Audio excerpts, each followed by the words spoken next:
video from my February 25th, 2017 dive aboard the Magician to Blue Caverns, Shiprock, and Bird Rock. Here I've circled Blue Caverns. There are a series of caverns just on the right side of Isthmus Cove.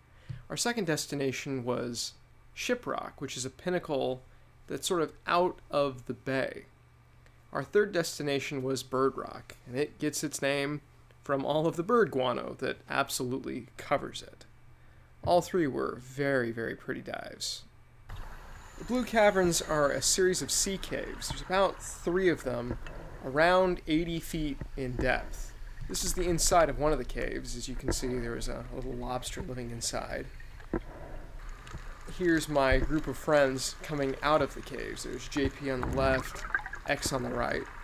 The kelp is actually starting to make a comeback in the area, and I thought this was a really sort of scenic shot with the kelp just barely visible through the haze. Very kind of cool looking. I hope that translates well. This was also a very nudibranch rich dive.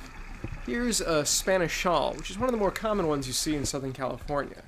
My favorite sort of trivial about these guys is that they eat little anemones, and the nematocysts of these little anemones go into the golden stripe on their back. That's actually their serrata, or their gills, and make them a little bit poisonous. This here's a Tylodina fungina.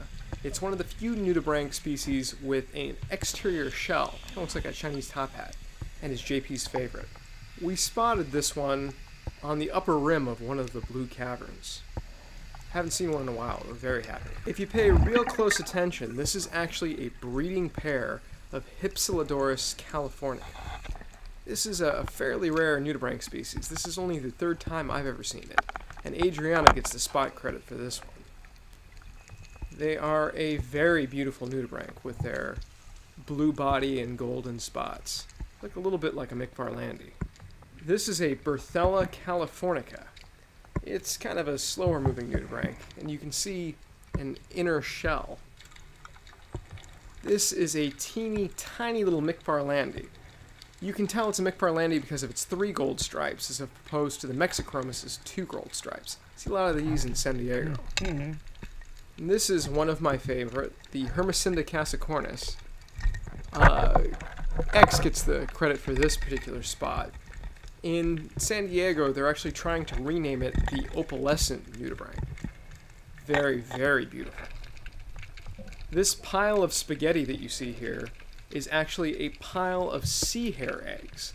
The big black blob that you see in the background are 4 sea hares that are all mating with each other. This is a cluster of nudibranch eggs. I don't know what species, but considering the amount of mating that was going on, it could be one of a dozen. This was a gorgeous, super well camouflaged sculpin of some variety. It always shocks me how beautiful they are. There were several lingcod on Shiprock. Here's one that I think actually kind of followed us to a few different spots. Interesting fact about the lingcod is that their flesh is blue. Here's another one, a little bit of a smaller one.